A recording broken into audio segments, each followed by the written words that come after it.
Hi y'all, this is So Blessed. Welcome to the Blessed Place. How y'all doing? I don't know what day it is when you're watching this, but for right now, it's TGIF. Woo, God is good. Just like the topic says, just say no. We're going to talk about saying no. Now, normally when we hear the phrase just say no, we're thinking about just say no to drugs, or just say no to drinking and driving, or just say no for teenage sex. But quite often, we as adults need to learn how to just say no. We want to teach our kids just say no to drugs, just say no to peer pressure, just say no to teenage sex. We want to teach them that, but we're not being the example quite often because we don't know how to say no. And I don't mean to drugs or sex or anything like that. I'm talking about just in our everyday lives. And what made me think of this, two different things that made me think about this topic. I was watching Joyce Myers. Oh, I've been getting my daily dose of Joyce Myers, and it's just been such food to my spirit. And she said something that was so simple, yet so profound. She said, no is a complete sentence. I said, hot dog. I like that. No is a complete sentence. And quite often, we don't realize that. Because one thing that I'm finding, that it is rare, and it's more rare than it is common, that an adult knows how to say no. But yet we want to teach our kids to just say no. Another thing that made me think about this topic was, and I'm not trying to tell my husband business or throw him under the bus, but I'm just going to use a real life situation as a testimony. Last week we're coming from Bible study. He and I coming from Bible study, and I hear him on the phone talking to one of the young guys from our church, and he's telling the young guy that I could tell he's really evasive with the young guy and telling him that we didn't have church and he's with his wife. And when he gets off the phone, I say, did you tell him we didn't have church? And he said, yeah, I didn't. He wanted me to come pick him up for church. You know, we got one of these little small church where pastor and his wife come pick you up for church if you need a ride, and we don't mind. But he's like, he wanted me to come pick him up for church, but I was running late and I didn't have time to be fooled up with him because he wanted me to, Pastor, can you come pick me up for church? And before you pick me up, can you stop me by the bank so I can cash my check and all that? And he's like, I didn't have time to be fooled up with him, and I was running late, so I just told him we weren't having church. And y'all, I was immediately enraged. And it's very seldom that my husband and I exchange words. I mean, it's like he can get frustrated with me, and he might say something, I'll get frustrated with him, may say something, but a real argument in 5 years, I can tell you that I wouldn't even say argue. Either I told him off or he told me off. Probably 3 times in 5 years. But this is one time that I instantly felt enraged. And I was quiet for about 10 seconds, but I couldn't hold it no longer. Because in that 10 seconds, I was contemplating, Deidre, do you keep your cool and be quiet? Or do you say something? Because sometimes in a marriage, you have to determine. You have to pick your battles. And you have to determine, do I say something this time? Do I not say something this time?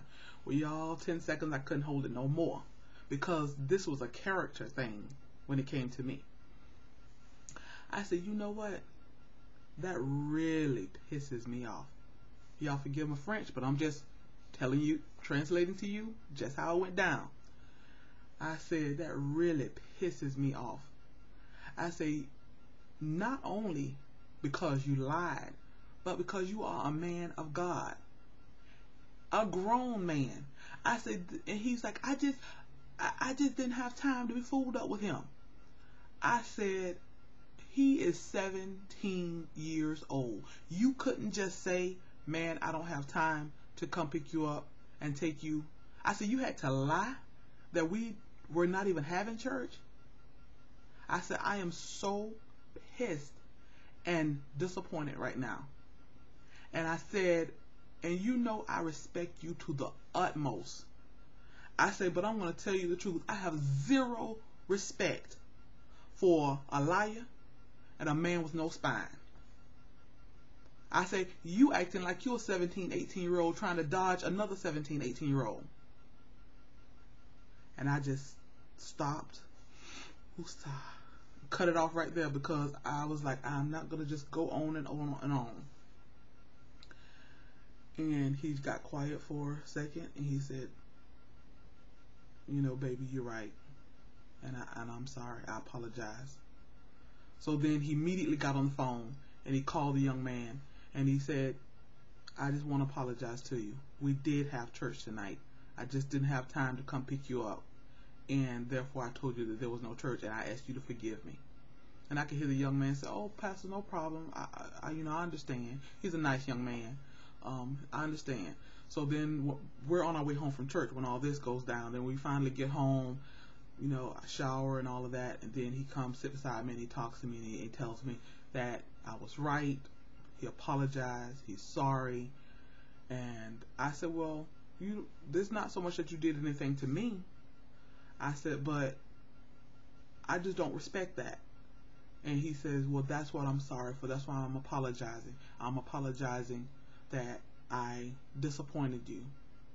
And I apologize that I was out of character. So, if he hears me telling y'all that, oh my goodness. But I just wanted to relate that story to, first of all, let you know that none of us, it wasn't so much that I was judging my husband, because none of us have arrived. We all fall short.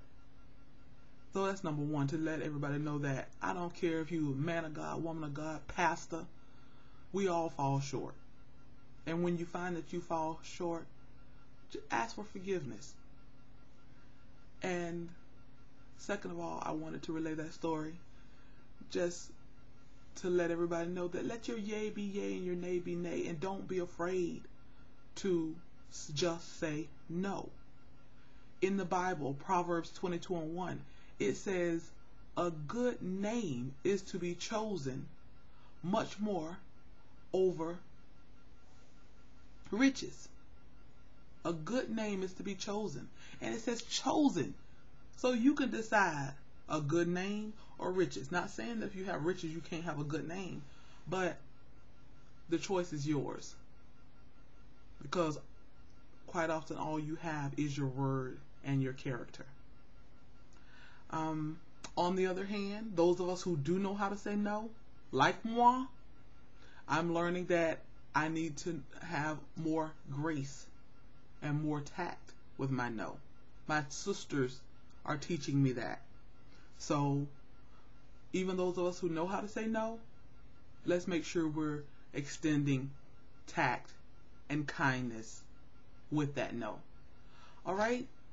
Y'all just say no, and that's not just for our teenagers. It's not just when it comes to drugs or teenage sex or drunk driving. No. In your daily life, people will put demands on you, high expectations of you, make you go crazy with their expectations. So sometimes you have to decide what you can do and what you can't do. And those things that you cannot do, just say no.